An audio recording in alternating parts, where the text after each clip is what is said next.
छात्र जीवन से ही गांव की राजनीति में एंट्री करने वाले चकलमा के अमन कुमार की चर्चा पूरे मसौढ़ी में हो रही है। दरअसल बीएड की पढ़ाई पूरी कर अमन कुमार ने पैक्स चुनाव लड़ने का फैसला किया और उसके बाद चुनाव में इन्हें 200 से भी अधिक मार्जिन से जीत मिली। जीत को लेकर के एक अलग ही इन्होंने अपना रिकॉर्ड बनाया है।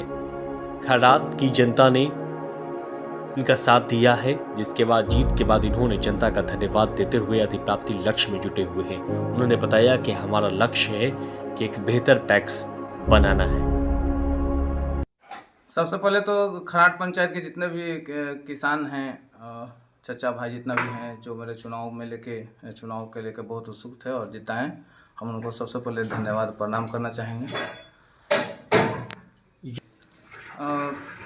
पूर्व पैक्स अध्यक्ष के द्वारा जहाँ तक हमको जानकारी है, बोरा का जो होता है क्विंटल में 25 रुपये बोरा का जो पैसा मिलता है वो नहीं दिया जा रहा था और वजन भी मनमानी ढंग से हो रहा था। और अब तो हम ये कह सकते हैं कि उनके आने के बाद बोरा का पैसा भी हम दे रहे हैं और जो उचित वजन है, देखिए क्विंटल में ऐसा भी है कि कहीं कहीं खाखरी भी है। ऐसा बात नहीं है कि क्विंटल में अगर प्योर 100 में 100 धानी है, उसमें मिट्टी भी है और खखरी भी। इस वर्ष धान गिर गया था और गिरने के कारण मिट्टी का उठाव हो गया है और किसान ही खुद अपने तय करते हैं कि नहीं, हम मेरा में क्विंटल में 1 किलो 2 किलो खखरी है। तो अभी तक तो जितना भी किसान हैं सबको अच्छा से देख रहे हैं।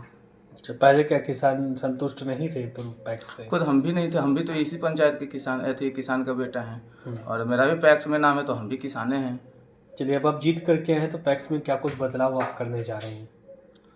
अभी देखिए, जीतने के बाद अभी 2-2.5 महीना मेरा जीता हुआ और जीतने के तुरंत बाद धान अधिप्राप्ति का कार्य शुरू हो गया और जितना भी मेरे नज़र में जितना भी किसान थे या फिर पंचायत के जितना भी किसान है, सबसे पहले हम घूम के ऑनलाइन आवेदन भी किए हैं। गैर रैयत के बारे में भी बताएं कि इतना आपसे धान खरीदारी होगा और फिर धान का सुचारू रूप से खरीदारी करके बाद समय पर हम पेमेंट भी डालते हैं। कहाँ आप शिक्षक बनने वाले थे, पैक्स अध्यक्ष बन गए, सब कैसे हो गया? देखिए, इसके बारे में क्या बताएं। समाज भी एक बहुत बड़ा अंग है, परिवार से बढ़ के ही समाज अंग है और समाज का जहाँ चाह वहीं रहा होगा और कोशिश करेंगे कि भरपूर हम सेवा कर पाएँ। शिक्षक बनने की कोशिश रहेगी कि पैक्स की सेवा में ही लगे? नहीं, पढ़ाई तो आगे करेंगे, पढ़ाई आगे निरंतर जारी रहेगा।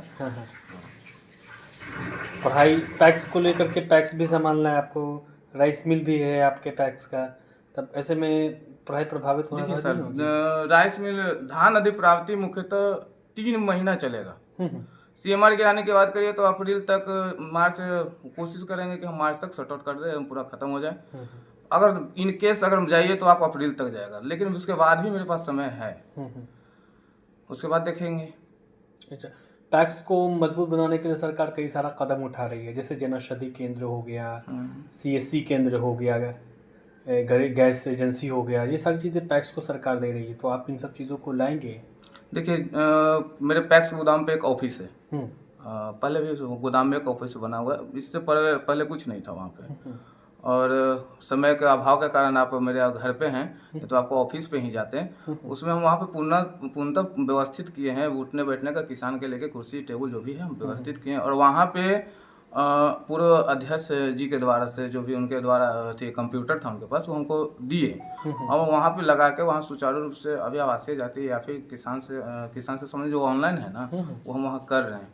बात रहा जन औषधि का, तो इसके बारे में भी हमें जानकारी नहीं है, होगा अगर वैसा रहेगा तो फिर यहाँ भी आएंगे। खाद्य लाइसेंस आएगा आपके आने के बाद? देखिए, हम 27 तारीख को जीते हैं और हम 5/12/2024 को हम जिला प्रखंड कृषि पदाधिकारी और जिला कृषि पदाधिकारी को एक खाद का लाइसेंस के लिए हम आवेदन किए हैं, लेकिन उनके द्वारा बताया गया कि पोर्टल पे ऑनलाइन एक क्या बोलते हैं, पोर्टल पे ऑनलाइन आप कीजिए और मेरे यहाँ विकास मेरे यहाँ पैक्स पे सहकारिता विभाग के उप मुख्य सचिव साहब आए थे और उनके द्वारा भी बताया गया था कि आप खाद्य के लिए आप ट्रेनिंग कर लीजिए। उनके साथ भी कर्मी थे, तो उनको बताया 12,500 रुपया लेके हमको ट्रेनिंग करना होगा और ट्रेनिंग करने के बाद मेरे पंचायत या मेरे पैक्स पे खाद का लाइसेंस निर्गत होगा। अच्छा, ये बताइए कि बोनस बहुत बड़ा मुद्दा है। देखिए, जहाँ तक कि बोनस अगर आ जाए ना, तो फिर इधर उधर का जो व्यापारी हैं, वो व्यापारी के पास किसान धान नहीं बेच पाएंगे। क्या है कि बोनस अगर 200 मिलेगा तो अभी 2300 थी, आपको 2325 का जो रेट है वो 2525 चल जाएगा, या तो 2625, जितना बढ़ेगा उतना बढ़ेगा। दूसरी बात है कि बोनस अभी जो किसान बेच देते हैं व्यापारी के साथ, तो उनका जो रकम है, पैसा है, उसका कोई गारंटी नहीं होता है कि बाद में दे देगा कि नहीं देगा। मेरे पंचायत में भी बहुत सा गांव है, जैसे आप जगदीशपुर मान लीजिए, आप और भी गांव हैं जिसमें किसान का धान लेके व्यापारी चला गया। आप लोग का लक्ष्य प्रभावित नहीं हो रहा है बोनस नहीं दिए जाने के कारण? हाँ, लक्ष्य प्रभावित होता है सर। क्या लगता है कि सरकार को ध्यान देना चाहिए? हाँ, देना चाहिए, बोनस को लेके ध्यान देना चाहिए। जितना अगर बोनस मिलेगा तो किसान उत्सुक के कारण अब हम मेरे पैक्स में धान देंगे।